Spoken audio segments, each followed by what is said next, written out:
I just wanted to start off by thanking you all for being here. Public dialogues are really important right now, and we need to come together to have conversations, share thoughts and ideas, and learn from one another. So thank you for taking the time to be here, and welcome. Just before we begin, quick housekeeping. You may have seen washrooms down the hallway there. Today's event is going to run until 10:15, and then we've got a little time allocated for having conversations and meeting one another in the hallway there for about 30 minutes if you'd like to stay and connect with others. Now, please join me in welcoming Burnaby Councillor Alison Gu. She is also a member of Metro Vancouver's Air Quality and Climate Action Committee to get us started.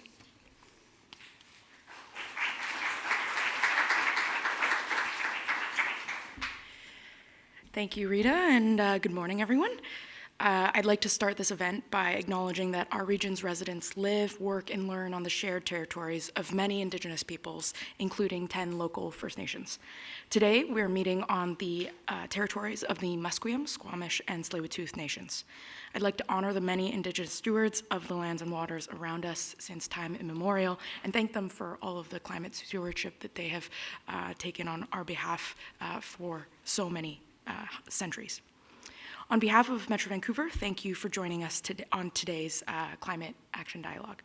This is the final session in our series of Climate Action Dialogues, which bring people together across sectors to explore bold, practical responses to the climate crisis. Today's session is called Climate Action Under Pressure because that's precisely what we're seeing. Climate impacts are hitting communities and nature harder, and the costs are increasing.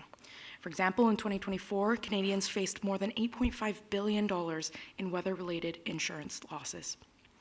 We hear about and increasingly experience floods, wildfires, and extreme weather events. But while climate impacts continue to intensify, efforts to address them are increasingly challenged by cultural and political divisions. Right now, a lot of the attention is focused on geopolitical concerns: affordability, instability, housing, trade, movement of people.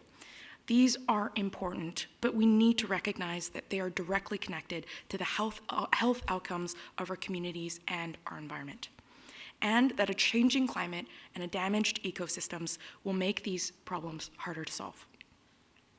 We're often presented with a dichotomy between helping the environment or growing the economy, but that dichotomy doesn't really exist. Climate solutions can drive economic growth and improve quality of life. As the costs of responding to our changing climate increase, the question isn't, can we afford climate action, but rather, can we afford the rising cost of inaction? It's about investing in real, tangible benefits for our communities, like better access to nature, safer indoor temperatures, more affordable transportation options, lower energy bills, and cleaner air. And it's about creating new job opportunities and making our economy more resilient to outside shocks. In 2023, nearly 400 BC companies supported over 8,000 full-time jobs in the clean energy vehicle sector alone.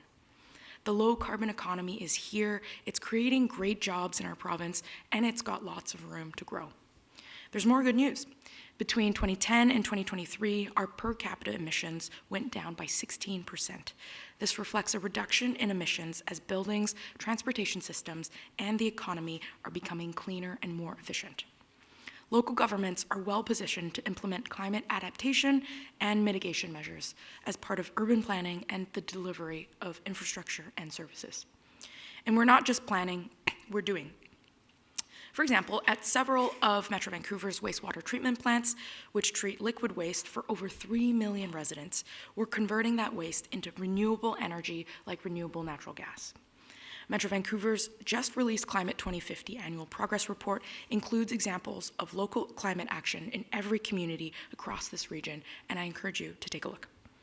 So today, let's look beyond the bad news and the clickbait to find out where we're seeing progress in smart climate investments that will strengthen our communities, lower our emissions, and ensure benefits are shared. I'll finish off by putting 3 questions to our panel, who you'll see come up in a moment. Where are the strategic climate investments that deliver both environmental results and economic benefits? 2, with a renewed focus on fossil fuels by some governments, what is the real on-the-ground progress in clean energy, and where are the opportunities for our region's economy?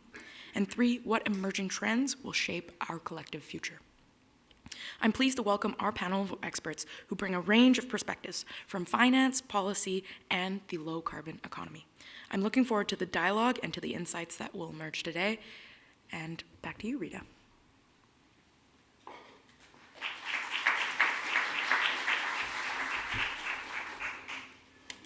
Thank you so much, Councillor Gu.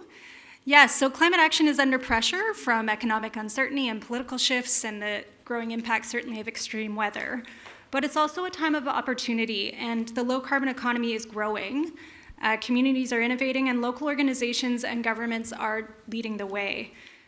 Today, we're joined by a really fantastic group of speakers who bring deep expertise in clean energy, finance, policy, and business.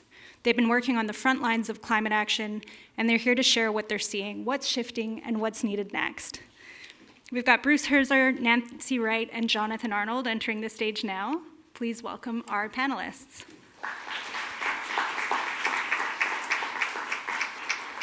So I'll tell you a little bit about them before we launch in. Bruce Herzer, first here to my left, is Director of Marketing at Invinity Energy Systems. With over 20 years in the energy sector, he works closely with hundreds of companies each year to explore how energy storage can support smarter energy use, lower carbon emissions, and integration of more renewables. Nancy Wright, VP of Operations and Business Engagement at New Economy Canada, has over 25 years of leadership in business and sustainability.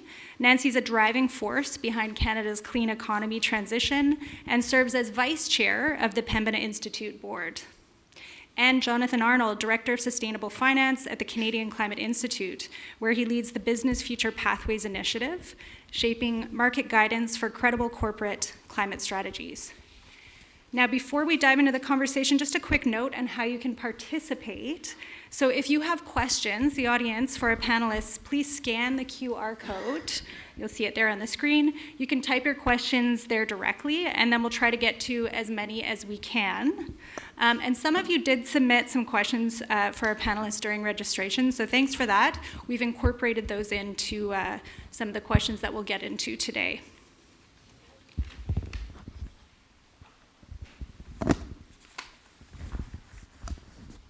Okay. Hi. Good morning, and thank you everyone for, get ready, buckle up. We've got an hour to get through it. A lot of big issues to get through today. So I'm going to just start off with a general question for each of you that we could run through. Maybe I'll start with you, Bruce. What's one thing you think is being overlooked in today's climate action conversation? Something that, if better understood or prioritized, could help us reframe how we move forward? Sure. So my company is, we develop large-scale grid storage, all right? So I'm viewing this, the impact, the climate impact and climate action through that energy lens very much. We're involved in a lot of conversations about building out the grid, building out the power that's needed to drive our society forward and meet the new loads that we see coming on board. Metro Vancouver is, of course, the largest load center in the province. All right? We use about 70% of the energy here. So we're inextricably linked to what is our carbon impact is inextricably linked to where is that source of generation and how clean are those sources of generation. The big trend that I see, the big transformation that's occurring in this province right now as we think about those sources of generation coming online is the involvement of Indigenous leadership and First Nations. Think about the recent calls for power, where BC Hydro is sourcing new sources of generation on the grid from private enterprise and other stakeholders. And for the first time, we're seeing significant involvement from First Nations alongside private equity and private developers. Of the 8 projects or 9 projects that were delivered were awarded in the 2024 call for power and are going to be coming online, 8 of them have 51% Indigenous ownership. So this is a real transformation of who's involved in these, in this power build-out. I think it's a very positive thing. It's a very tangible expression of self-determination, and that represents about $2 to $3 billion of equity for First Nations. So I think looking forward, that indisputably is going to be one of the major trends influencing how we build out clean power, powering Metro Vancouver. That's great, thank you. So Nancy, maybe I'll turn the same question to you. One thing that's being overlooked in today's climate action conversation. I love Bruce's answer there, and I think that I'm going to sort of dovetail off of that one.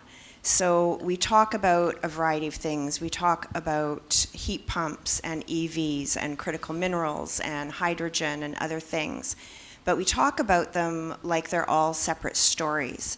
And in fact, they're really not. And what is underlying all of these stories is the backbone of electrification.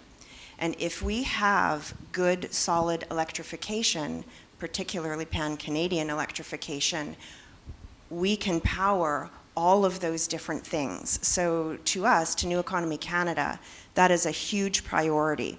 And so we should be talking about this not as electrification as a subtopic, but electrification as a nation-building project.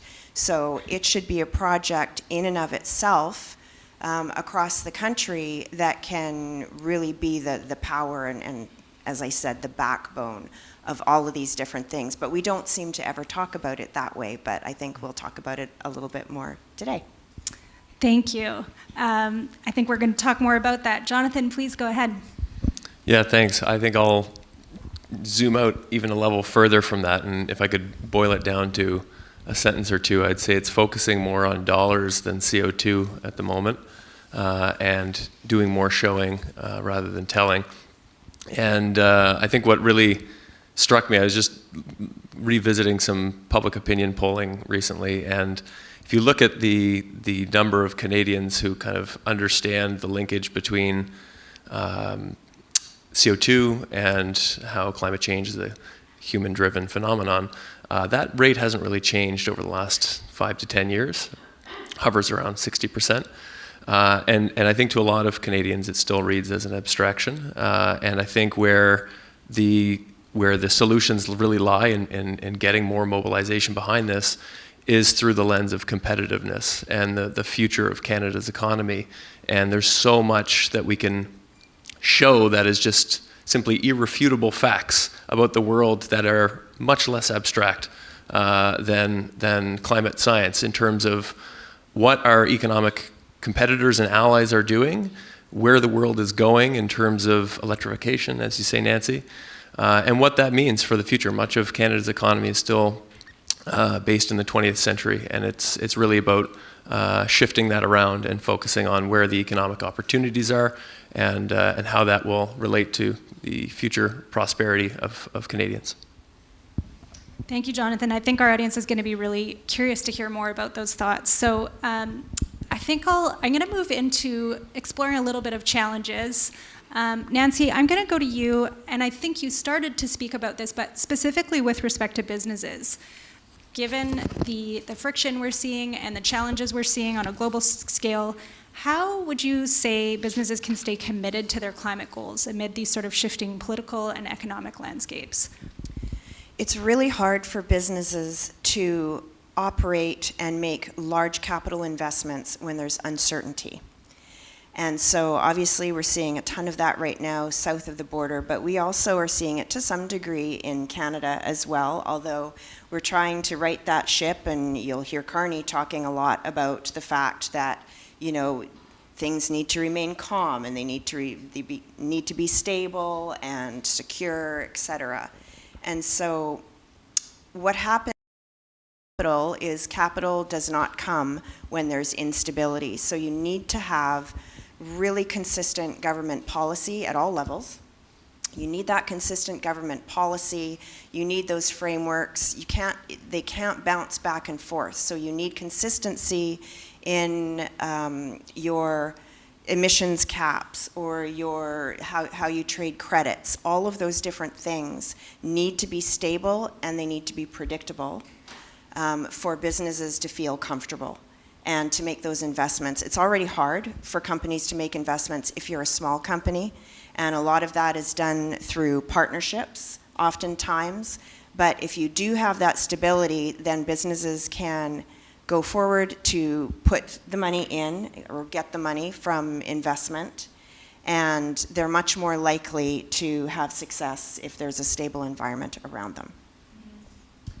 Please go ahead, Jonathan. Yeah, if I could just maybe not push back a little bit, but I guess anyone who ever has listened to Mark Jacquard talk on this, he always likes to say that there's no such thing as policy certainty, complete policy certainty. I totally agree with you in terms of needing more certainty around carbon pricing and regulations, that sort of thing. But the message that we've been trying to communicate through the work of Business Future Pathways is that disruption is always happening in the world, whether it's the shift to e-commerce 20 years ago, whether it's AI now. These are disruptions that businesses must plan for if they're going to remain competitive in the world. And climate is another major systemic disruption that businesses must plan for. But the directionality of where we're going is very clear.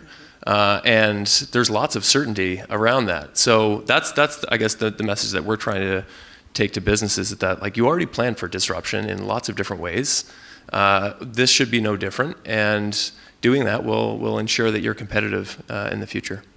I can add to that. I 100% agree with you, Jonathan, and that by embedding sustainability and transition strategies in your actual business strategy, then it doesn't matter what happens with policy, because that will always ebb and flow, but you will actually be much more resilient by doing so.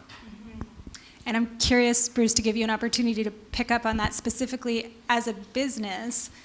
I mean, you're hearing this tension around, the chicken and egg with policy and, competitiveness. What's interesting with your business is you don't have necessarily goals or targets. You are a clean energy company. Is there friction there in terms of staying committed to your goals, given all the uncertainty that you're facing?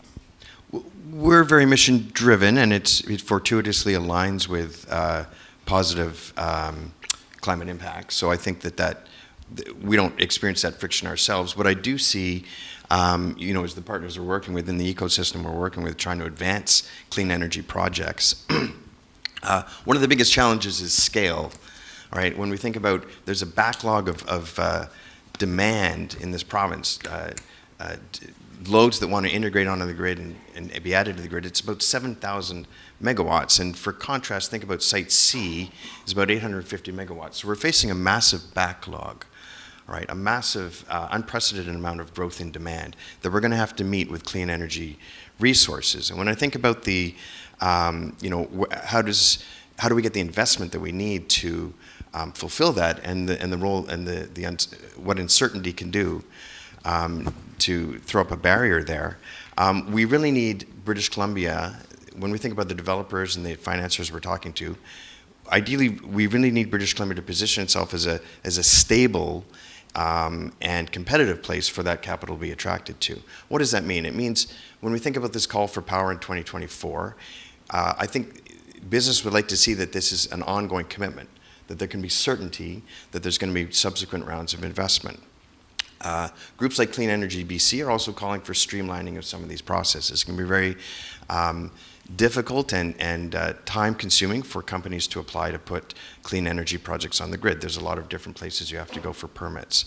There's definitely opportunity to streamline that. Those are the types of changes that are going to clear the way for industry, I think, to invest. What does industry need to do? We need to bring in the capital, we need to bring in the development expertise, and we need to be the ones forging, meaningful partnerships with the other stakeholders. Okay, so I think I'd like to talk a little bit more about what you're seeing in your sector in particular, but I do want to take one of the audience questions that was submitted at registration, and I know it's top of mind for a lot of us. How can local leaders in your minds and communities recognize and push back against misinformation?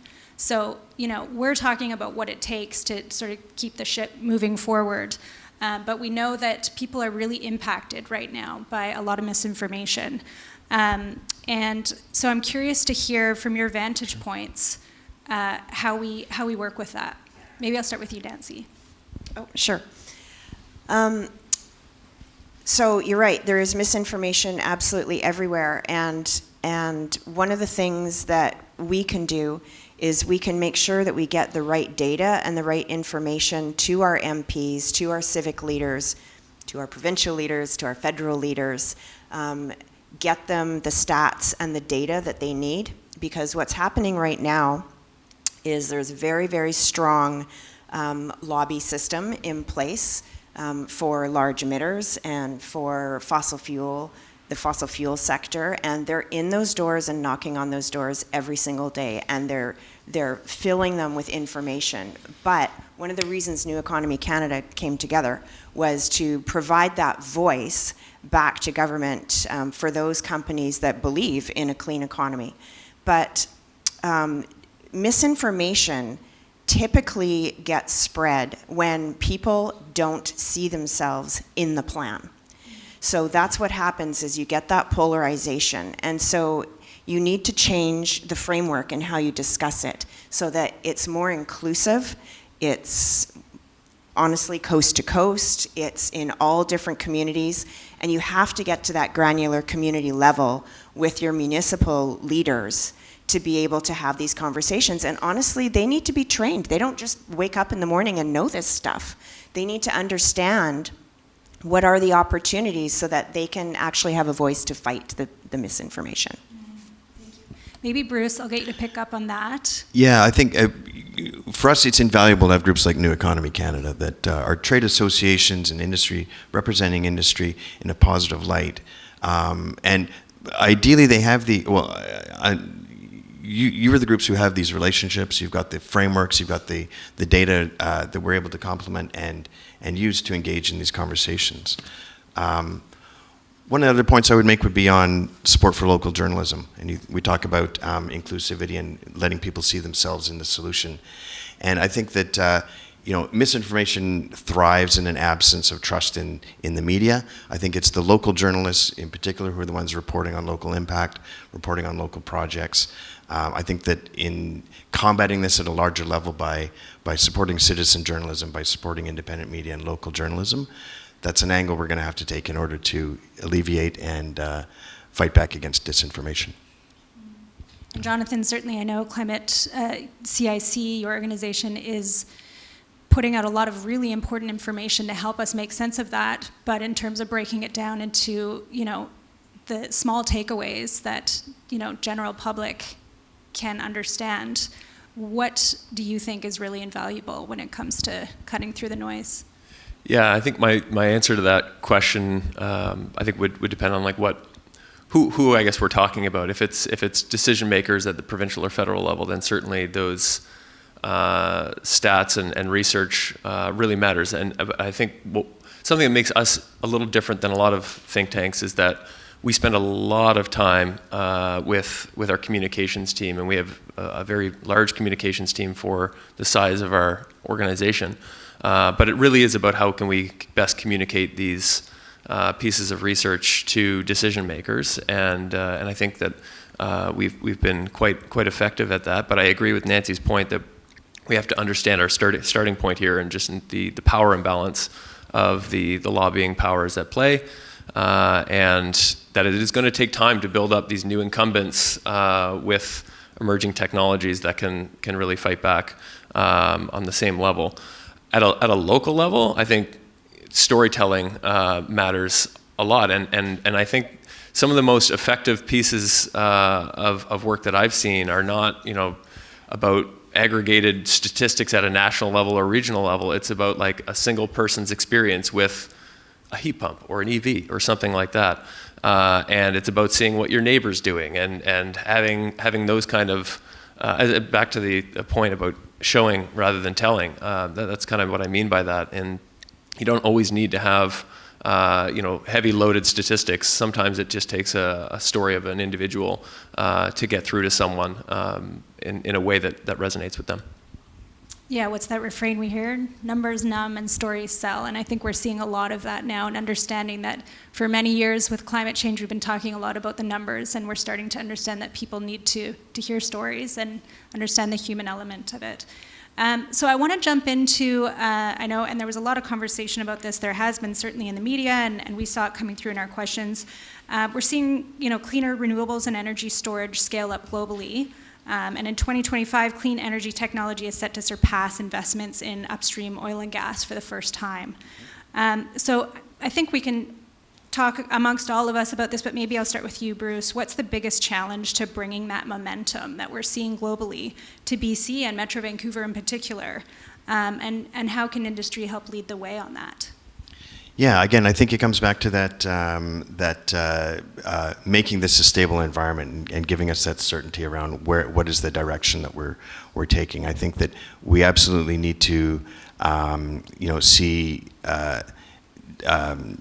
consistent policy and consistent timing, so that we know that there's going to be future calls for power. We know that there's going to be certainty around investments, around the technologies that are going to be enabled. Maybe we'll just pause there. Okay. Either of you want to pick up on that in terms of sort of harnessing what we're seeing globally and bringing it home? Sure, I can go. In my opinion, I think that we need to also change how we talk about it, because there are ways of talking about it that become quite polarizing. As soon as you've put an environmental spin on it, then you have a fractured response to it.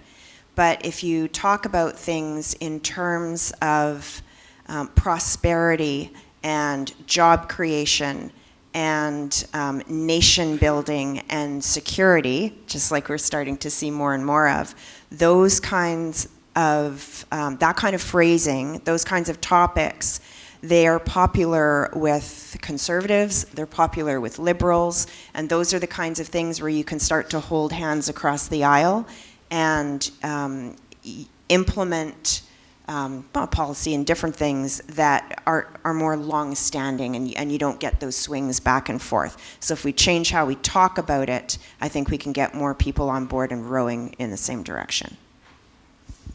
Did you want to finish that one off? I think just ensuring that the benefits that we are seeing from the large-scale deployment of renewables and storage globally, that we actually see cheaper electricity from that. Like, I think it makes it a whole lot easier to convince people about a lot of these issues if you pay less on your hydro bill, or if you as a company pay less to make whatever you're making. And there are, on a generation basis, the cost has come way down. It is now cheaper than fossil fuels in a lot of cases. But by the time that trickles through to the consumer and the business, that's not always the case. And I think that there's a lot more that can be done there to help ensure that. But it makes it a lot easier to make that case. And it's a lot harder now without a carbon tax, to be honest. I did an analysis. We got a heat pump on our home last year, and I did an analysis of before and after. And we saved money with our heat pump, but the carbon tax made a pretty big difference. Like 20% of your gas bill was carbon tax. So without that price on pollution, it changes the relative prices between electricity and gas. And so ensuring that the price that we pay for hydro is going to be very important, I think, to the appetite for this and from businesses and kind of the public at large. Thank you. Okay, so that's a good segue. The next question is sort of about what we're seeing this week around, the BC government, steps the BC government is taking to manage energy in the province. Maybe I'll start with you, Bruce. Can you unpack that for us a little bit, what we're hearing about, and share what it's designed to accomplish, and ultimately what that means for clean power in BC? Sure. So we need to look at this in the context of this growth that I've talked about. And I'm sure many of you in the room have been following this in the media, looking at the legislation. This is the Energy Statutes Amendment Act, Bill 31. It's going to do two things. It's really designed to accommodate this growth that we're seeing in certain loads, and they're trying to prioritize which of these loads are going to be able to join the queue and get access to energy on the grid. The loads that they are prioritizing are ostensibly ones that have greater societal impact, positive societal impact, job creation, greater economic value for our province. The sectors that they're prioritized are going to be mining, LNG, hydrogen for domestic use, as well as manufacturing. In contrast, they're putting limits on certain loads that are deemed to be lower value. So these include data centers and AI, somewhat controversially, and cryptocurrency mining is, there's now a moratorium on that being able to connect to our grid. The second thing that the legislation is designed to do is to accelerate the construction of the North Coast transmission line. And most of our generation from the province comes from the center of the province, these large hydroelectric dams we've got. And then we need to transport that energy. Right now we're very constrained in terms of how that energy and power gets out to these new growth centers around Kitimat, mines, LNG, et cetera. The port up there as well. So what does this mean? Again, the Lower Mainland being the largest load center in our province, where's that energy going to come from? We have to remember that we are linked. It's not just our province operating as an independent island, but we're often importing power. We're connected to the United States. We're connected to Alberta. There's often energy traded back and forth here, depending on prices, depending on climate, how much water do we have in our dams. So when we think about our climate impact, it's not just limited to the generation that we have in the province. It's also, there are times when we are importing dirty power from these other jurisdictions. Yeah. Okay, and Jonathan, did you want to pick up on that? What are you looking at with respect to, I mean, you're taking a look at nationally, but provincial legislation when it comes to energy? Yeah, that hasn't been a primary focus of my work as of late. I mean, we've done a big piece of analysis around critical minerals. I think that's probably the most relevant one in terms of what BC has in terms of opportunities and relates to your point, Bruce. But yeah, not much more to add. Okay. Nancy? No, same, I think. Bruce nailed it. Okay, thanks, Bruce. That was an educational moment, I'd say, for all of us, as this work is just sort of hot off the press. I want to weave in a question from the audience, a young participant asking about, for young people, what might they consider for a career in climate? How do the current trends that you're seeing influence the expertise that will be needed? Nancy, I'll start with you. Sure. I mean, we're going to definitely have we're in an economic transition right now, and jobs are changing, but they're also staying the same in many regards. We're using a lot of the same skill sets. We're just using those skills in different ways and to apply to different companies. And there's a lot of jobs out there that you probably don't automatically think of as the clean economy or clean jobs, but they actually are. I mean, quite frankly, if you work for BC Hydro, we have a 95% clean grid. That you are working in a clean job, and that could be any variety. You could have an administrative job, you could be an engineer, you could be in the trades. It doesn't really matter. So, I mean, trades are definitely going to be hot commodities. There's no question.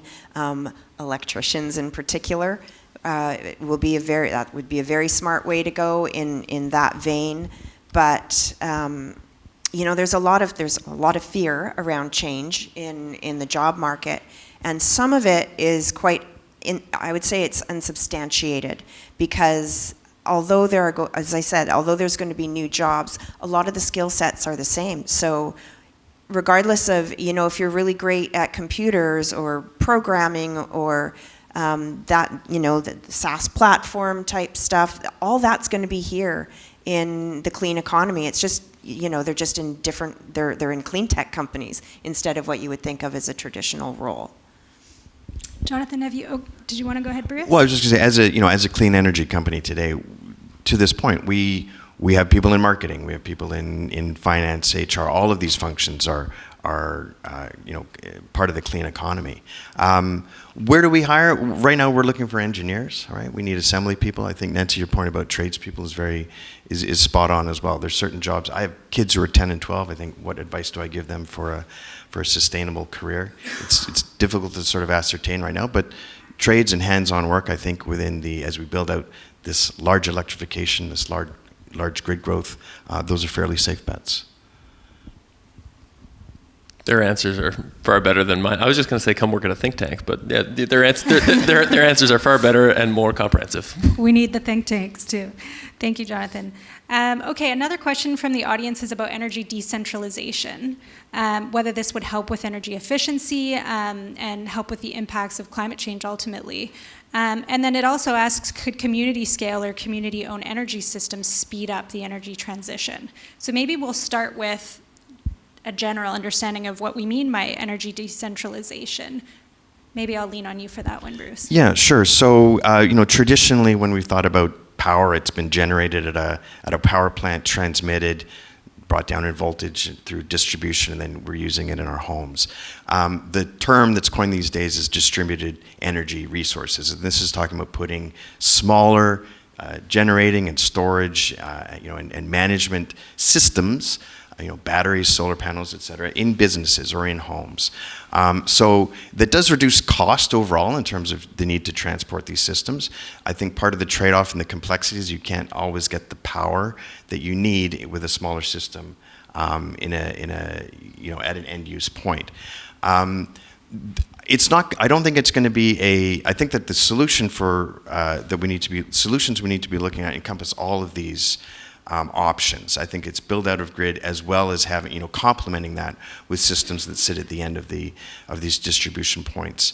But I think the district energy point is a very good one. When I think about one of the most positive opportunities within metro areas, it is particularly district heating. These are systems, we have them currently today at False Creek, UBC, there are others. This is where we're consolidating, large energy using loads like heat, maybe even capturing heat waste and using that in generating central services that are then distributed to buildings rather than building smaller systems, each one of them. In that case, it's actually more cost effective and lower carbon emitting to do it on a district level.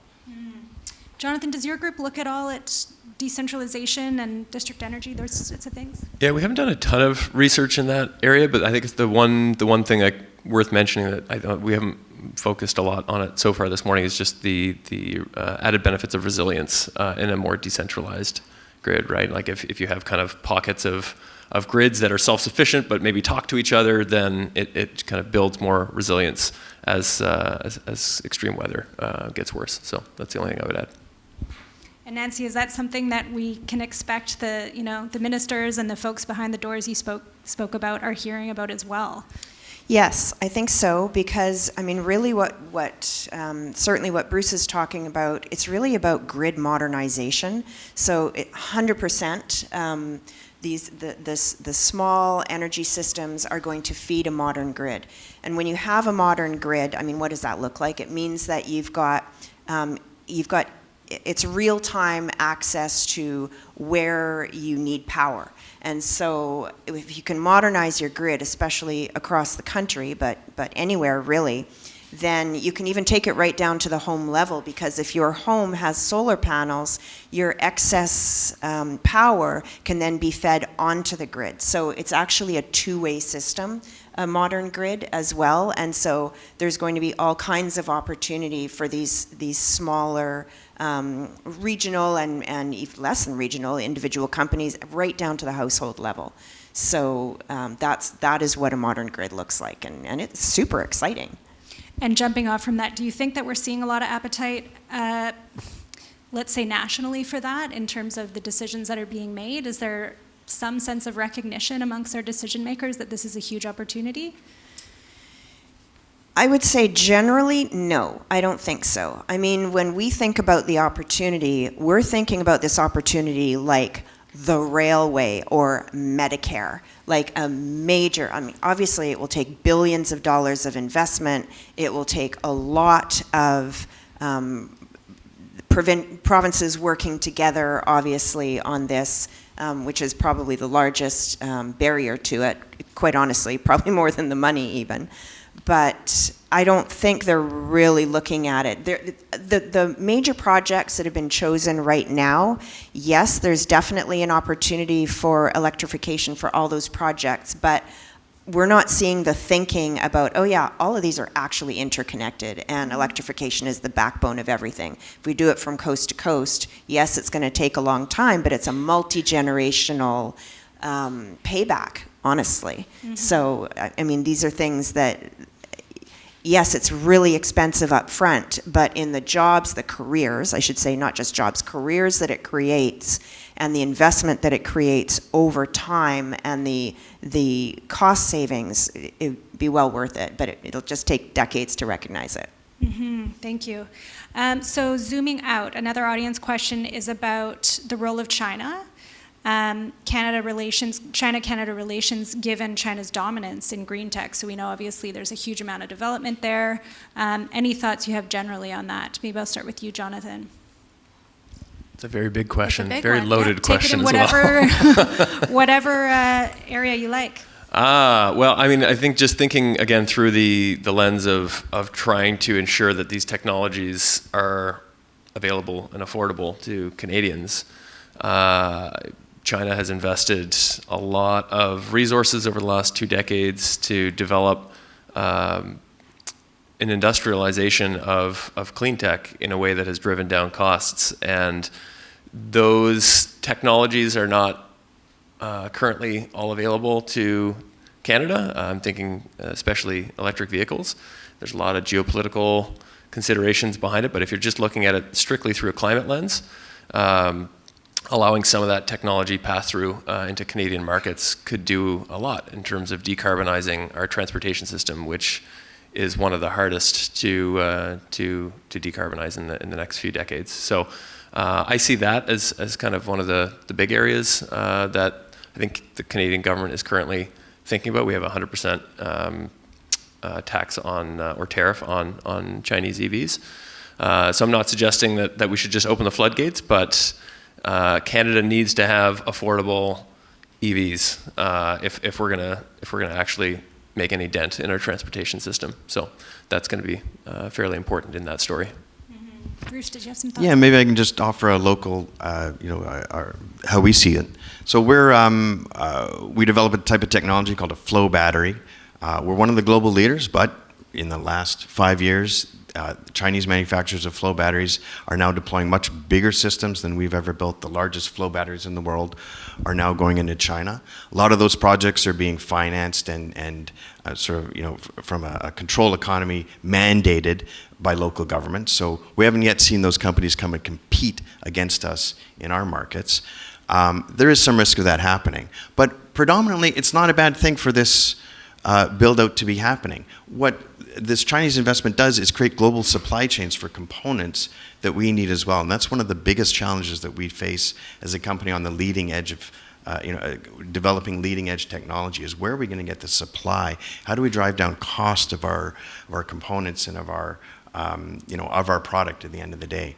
So in some ways it's a competitive threat, but in other ways it's very welcome that the economy, that the ecosystem is growing for us to play in. Yeah, it's an interesting point you make about setting up supply chains. It's not just about China or Canada or whatever country we're speaking about. It's sort of looking at the global picture, developing infrastructure. Nancy, does your organization have any thoughts with respect to that generally on China-Canada relations? I concur with Bruce. I mean, what China is doing, the level of investment into clean tech is staggering. And what makes that really important right now is with the US backing off, they're leaving a giant hole to fill, and China will do that. They are doing it. And the flip side of that is that it is forcing us to become more competitive and to be sharper and more innovative, and that's a good thing. Thank you. Okay, so just looking through we've got a lot of questions from the audience. Maybe sort of bringing it back to the local and the focus of this dialogue. So how do we convey the need to take action on climate and many of the issues we've already spoken about this morning when residents are hyper aware of cost of living, healthcare challenges, et cetera. So we are inundated constantly with a lot of challenges, competing interests. What is your sense of how to refocus the urgency on climate. And Nancy, I'm looking at you because I think you said something earlier that's really interesting, which is thinking about how to position the opportunities of climate, not necessarily as climate change necessarily, but looking at resiliency, looking at security, and so on. What do you think is the way to refocus it for people? Well, polling is showing that two things. First of all, most people generally, well, they recognize that we're in a transition, and they also believe that clean growth is the way to do it, generally. What we have seen in the last 5 years, if we polled Canadians 5 years ago, 85% of Canadians said, yes, clean growth, I'm behind it, I believe that this is the way forward. What's happened in the last 5 years and what's happened with recent polling is that that number has cratered, and there is a 40% gap now of people in the middle, and that's driven by fear and some misinformation, but it's, you know, what's going to happen to my job and can I pay my bills? Those are justified fears. So you have this middle group now where they're saying, I believe in climate change, but right now I'm more focused on the economics of it. So that's why I feel that we do need to change how we talk about it and talk about it as a generational, like an opportunity. This is an economic transformational opportunity for Canada. And frankly, it's also about international competitiveness, because this is what they're doing in Europe. I mean, Europe is a mile ahead of us. Other countries are leading the way. They want clean energy despite what's happening south of the border. If we're looking at international markets to expand our trade relationships, which we are, they're demanding now that we have clean energy. So we need to frame it that way so that we're kind of looking at the big picture a little bit more, in my opinion. Thank you. Jonathan? I don't think I have much more to say. I think Nancy answered that very well. I think we've learned a lot over the last 5 years in terms of what's, I guess, the ingredients to climate action. And unless you have affordable food, affordable electricity, affordable utilities, unless you have secure jobs, climate is going to continue to fall down the list of priorities, which is very understandable, as Nancy said. So it is about showing how these risks and opportunities of climate are manifesting in our day-to-day lives now, and how they actually affect all of those things. And it's drawing those connections, as Nancy said. There's some really good examples, though, to Jonathan's point, that are really easy and they're right in front of us. Let's take EVs. EVs, people are driving them, they're recognizing that they're cleaning up the air. Yes, they're a large investment up front, but the polling is telling us that 85% of EV owners are recognizing now that the cost of maintenance and running that vehicle over however long the life of that vehicle, over 10 or 15 years, however long, is actually a lot less. And so it's also changing how we talk about the cost of these things, because cost is really on people's mind right now. And all of these things, yes, they're big investments now, but you're not looking at it the right way. It's not just cost, and it's not, just being on the wrong side of the ledger. It's the investment that you're making down the road, and what is the cost over time. And we're not talking enough about that. Yeah, I was just going to say, I think maybe one of the points to make is that there's a bit of a myth, or an ongoing myth, not necessarily in industry, but within the public. We still find today that it is too expensive. To your point on cost and cost of living, and what the investment in clean energy and climate change or climate impact can have on us as people at the end of the day. The misperception is that it is too expensive. Renewables are still too expensive. They're slow to integrate. They're not proven yet. And I think that that's not necessarily the case. And we need to push back on this a little bit. When we do analysis of projects with developers, when you look at the cost of a levelized cost over 30 years of a project, solar and storage is now the cheapest form of dispatchable energy in the world. Right, so people aren't building coal plants anymore. People aren't putting that type of load on the grid, at least in most places around the world. The 90% of what's going in is renewable energy. So that is the economic opportunity and the growth story that I think Nancy's driving at and talking about here today. It's about, it's a yes and. We've passed the point, I think, where where it's been too expensive to invest in climate solutions. This is now more of the mainstream. Did you want to pick up on that, Nancy? No, I think Bruce captured it really well. Yeah, thank you. Okay, good. So maybe I'm going to switch now to talk. We could talk about this all day, but I know there's a lot of excitement and nervousness around the federal budget coming out on November 4th. What do you hope to see there, I guess, is the top line question. And I know Councillor Gu, in her opening remarks, sort of asked specifically about strategic climate investments that you're looking for to deliver, again, those environmental results we just talked about, which are tied to economic benefits. I'm going to go to you first, Jonathan. I'm assuming you're looking pretty closely at that.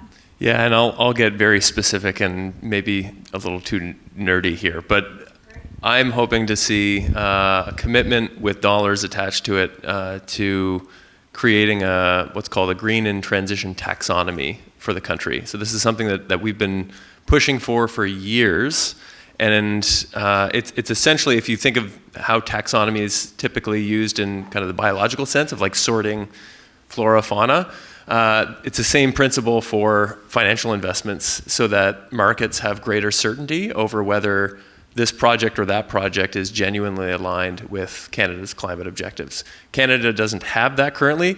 Most other trading partners with Canada do have their own taxonomies in place, and that helps drive investment towards those activities because you're taking away all of the greenwashing associated with what's happening in financial markets. And this particularly matters for Canada because we have such an emissions-intensive economy. So when it comes to decarbonizing a steel plant or a cement plant or a chemicals facility, actually being able to say through a standardized system whether that investment is aligned with Canada's climate objectives is huge. And we do not have that right now. So I'm hoping to see that in the budget next week. Nancy, what are you looking for?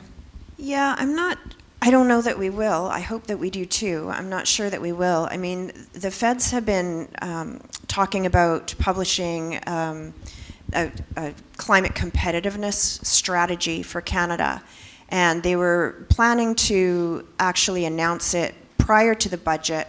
And now they have announced it as basically what they're doing is they're pushing it back and they're saying they're going to announce it sort of as part of the budget, which tells me that they're not ready to come out with a standalone plan just now. So they're going to kind of wrap it in maybe a little bit broadly with the budget. So it's really hard to say what we don't know yet. And we're right in there and we're not hearing anything.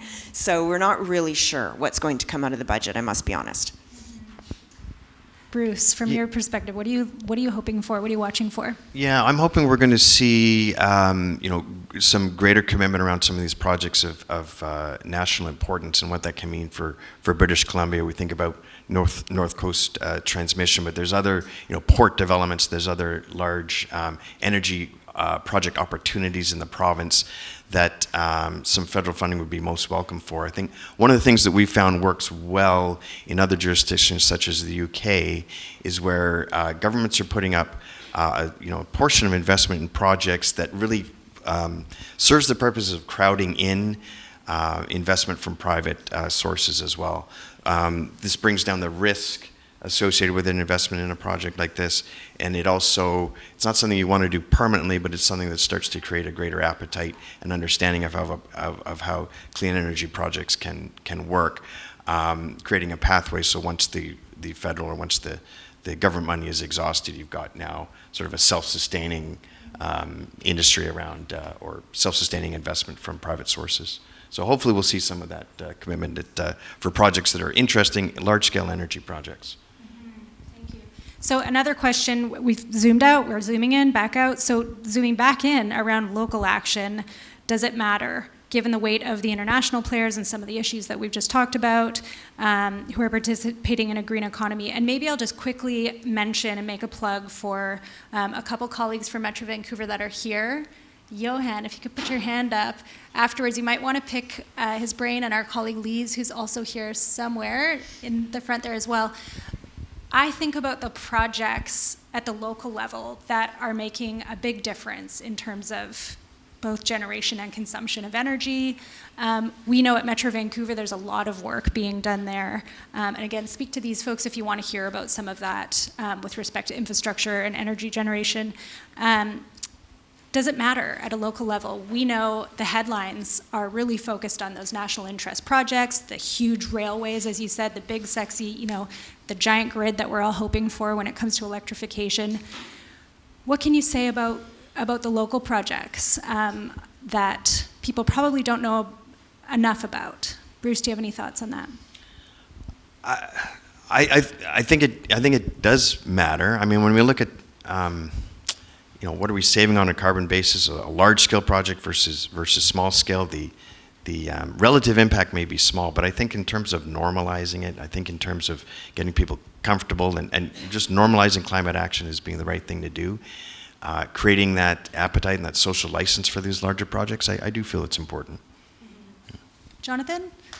Yeah, I think more about the enabling infrastructure or the enabling conditions.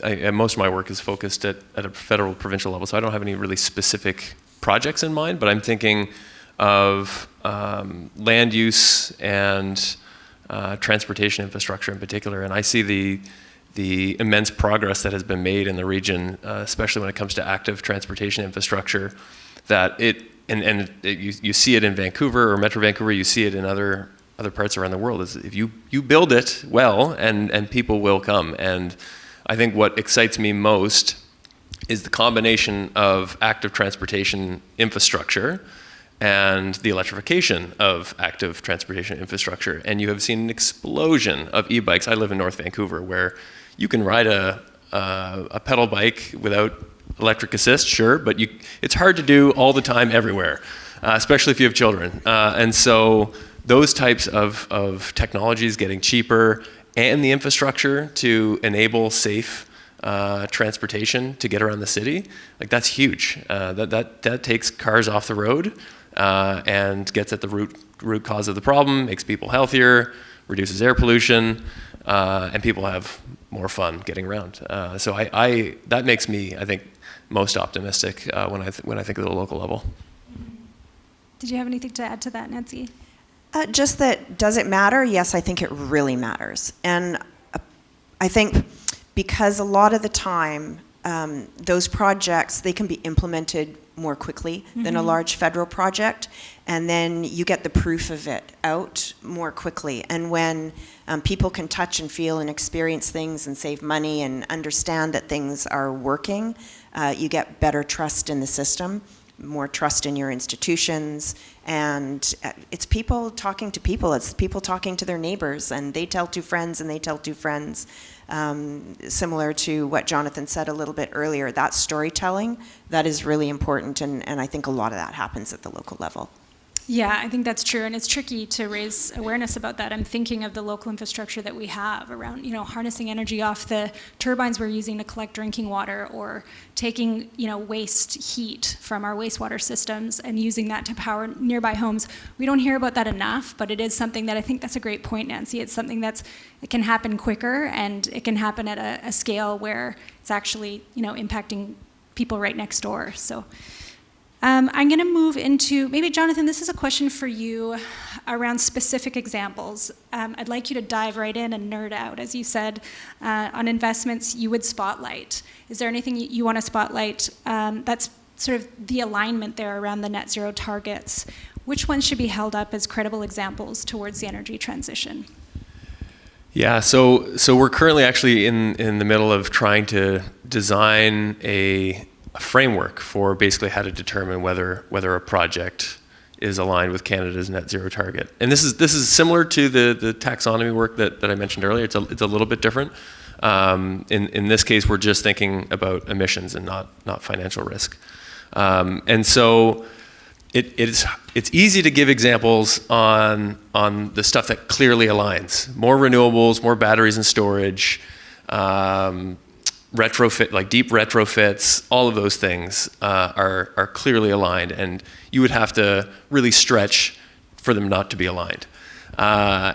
Where it gets more difficult, without more specifics about a project, is on that hard to abate or like the heavy emitting sectors, where there are lots of investments that can make material reductions in emissions, but it really does depend on the specifics of what we're talking about. A really good example, and probably the most controversial one, is using carbon capture and storage for the oil sector in Alberta. And there you run into lots of considerations, like is this a piece of infrastructure that's going to serve lots of different projects? And is it serving projects across multiple sectors? That matters. And also the effectiveness of the project in actually sequestering carbon. Can it maintain a high rate of sequestration? So like all of these things hinge on technology risk. They hinge on policy risk. Can we do this without subsidizing the thing? And that matters a lot for oil and gas. And so lots of different considerations. I'm sorry I didn't give you enough specifics because it is really hard when we're talking about the heavy emitting sectors. There was a net zero chemicals facility that is being built in Alberta, and if that can maintain a high rate of carbon capture and storage, great. It reduces the emissions of Canada's chemical sector. So that's maybe one example, but we're hoping that having a taxonomy will shed more light on what is and what is not. Nancy, did you have thoughts on that as well? Are there specific projects you'd like to spotlight that are really aligned? Just sort of jumping off what Jonathan said with CCUS, carbon capture and storage. There's a local company called CO280 who is actually having a lot of success with this with pulp and paper mills in North America. And they have a number of mills that they have on board, and they've sold it because essentially it's going to save these pulp and paper mills so much money, and they gain so much from the carbon credits that are being purchased for these projects that it makes it's common sense, it's economic sense for them to do it. So it was low-hanging fruit because these mills are set up in such a way that it's actually relatively easy. Yes, it's a long timeline. It's sort of a 3 to 4 year timeline to get them up and rolling, but it's an example of something that's going on that we simply don't hear about that's had tremendous success. And if you look up the company, you'll see there's been a lot written about it, but it's not necessarily in our backyard.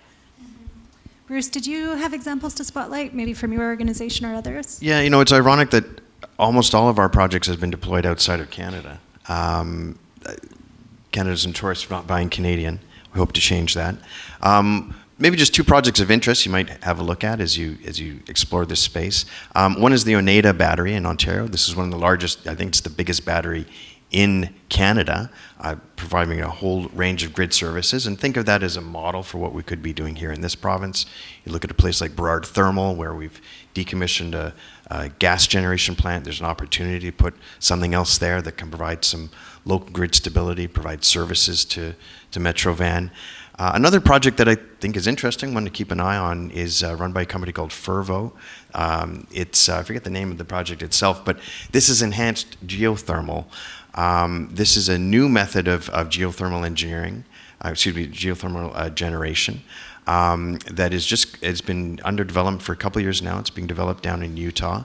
I think people are watching very closely, one, because it may allow for the geothermal generation in places where we wouldn't normally associate it with it being possible. And secondly, it's using a lot of the same technology and skill sets that have been used in oil and gas. So when we think about opportunities to transition people into a clean economy roles, there's very much that alignment there. Those are 2 projects I would look at. Very curious to see What do they look like from a financial perspective in the long term? And hopefully they are beacons for us of what's possible.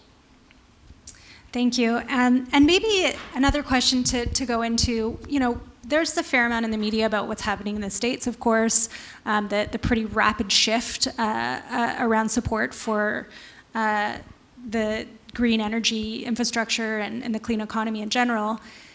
There have been some articles written about the importance of Canada to recognize this huge opportunity to draw in some of that sort of the void that is there in terms of supporting companies. I guess my question is sort of about how you think Canada can position itself as a smart alternative to US markets. Should we and can we? And I'll start with you, Jonathan. So I guess I'll make my comments specific to sustainable finance, just because that's what we think about a lot on my team. But so we've done an analysis of all of the trading partners of Canada, current large trading partners outside of the US. And most, if not all of them, have some sort of price on carbon. They have a sustainable, or what we call green transition taxonomy. They have mandatory or soon to be mandatory disclosure rules when it comes to companies reporting on their climate performance. And then they have standardized guidance that they give to companies in terms of how to do transition planning. Canada does not check all of those boxes currently, and if we want to expand our export markets, aligning with kind of the global norms outside of the US will be very important. So that's what we've been focusing on, and again, just all coming back to that notion of this being the new competitive advantage, or just kind of the ticket of entry to global trade outside of the U.S. And I do think that will be a blip in history. I think, as I said, this is going in one direction, and eventually things in the U.S. I think will turn around. But we want to make sure that Canada is well ahead of that and seeks trade diversification right now. Nancy, do you have thoughts on that? This is our opportunity, and Canada has a lot to offer. We have a very stable government. We have a relatively clean grid. We have license to operate thanks to Indigenous partnerships and the emphasis that we place on that.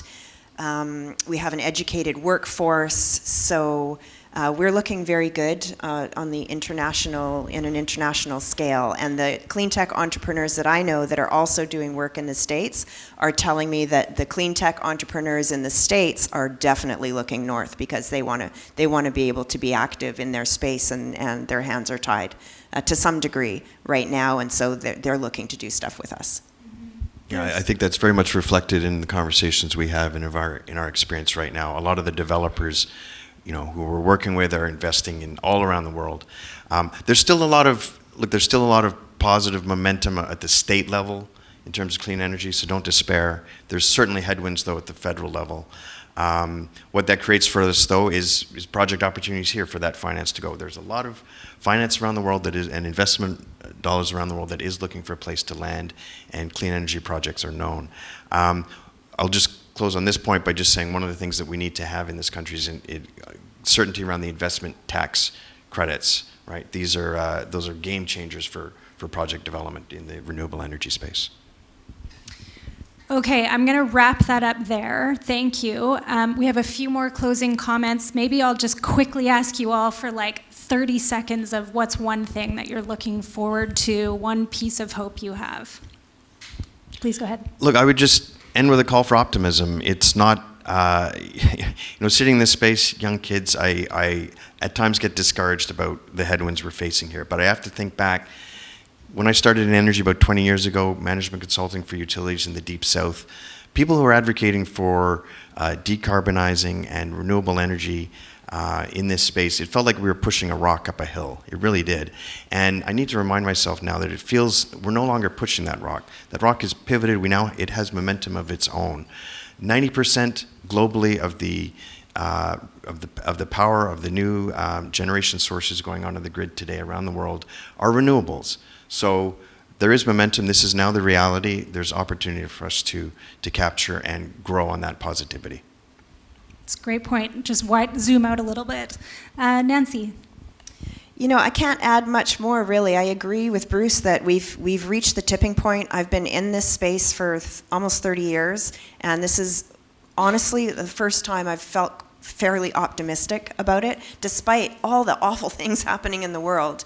That tipping point has now occurred, and we're seeing more investment in renewables than we are in fossil fuels, which is really important. And yeah, I think if we can get private investment engaged and mobilized, I think we're really going to be able to move the needle. Thank you. And Jonathan? Yeah, similarly, I'm just extremely encouraged by all of the global trends in technology and costs coming way down for a lot of the solutions that we need. I think that's amazing. I would contrast that by just emphasizing the importance of policy in Canada, and there's a real risk of Canada continuing to backslide. I would focus most narrowly on maintaining Canada's industrial carbon price. We lost the consumer carbon price. We have to maintain the industrial one. That is driving the bulk of our emissions reductions. And so I encourage all of you to look at our research online to show how you can become more engaged in that.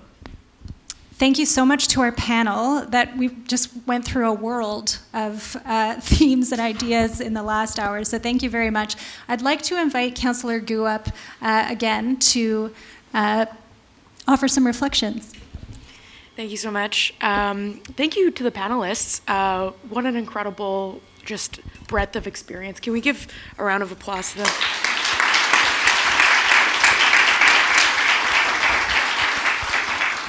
So one thing, and I'm biased because I obviously work in local government, but one thing that I picked out from all of the themes, you know, talking about making the conversation clear to people, making the benefits clear, the co-benefits of what we're trying to do. Decarbonization to a lot of people is just this, you know, policy wonk word. What are the ways that we can actually experience the tangible benefits that public residents can actually experience what we're trying to do, all of the benefits that come with climate action, clean air, affordable energy. How does that benefit our lives? And the ways that we can actually look at local governments to being leaders in decentralization of our energy grid through projects like district energy. That all seemed to resonate with me. To me, local government, for the person who asked about where you can see yourself as building a career, generally, in my opinion, we need climate leaders in every single sector, in every single kind of career path. If you are passionate about something, there's always a way to apply a climate lens to your skills. But I will personally make the plug for local government. I find that local government has the opportunity to be a much more stable form of government. The projects have tangible benefits to residents, and we really have the opportunity to make clear how climate action is benefiting us all. So thank you again to the panelists, and thank you all for attending. Thank you, Councillor Gu. Just a couple quick other announcements. We do have the room open as well for some conversations and to have more questions. Also next Tuesday, we have our webinar. So you'll see this conversation again. We'll be joined by today's panelists as well as economist and Professor Emerita Nancy Ohlweiler from SFU's School of Public Policy. And to stay informed about future events, new reports, climate resources, sign up for the Climate 2050 mailing list. You can do this by scanning the QR code on screen or visiting metrovancouver.org. And again, thank you for taking the time to be here. We really need to have more in-person conversations and to share ideas and come together to solve some of these challenges. So thank you for being here and enjoy your afternoon.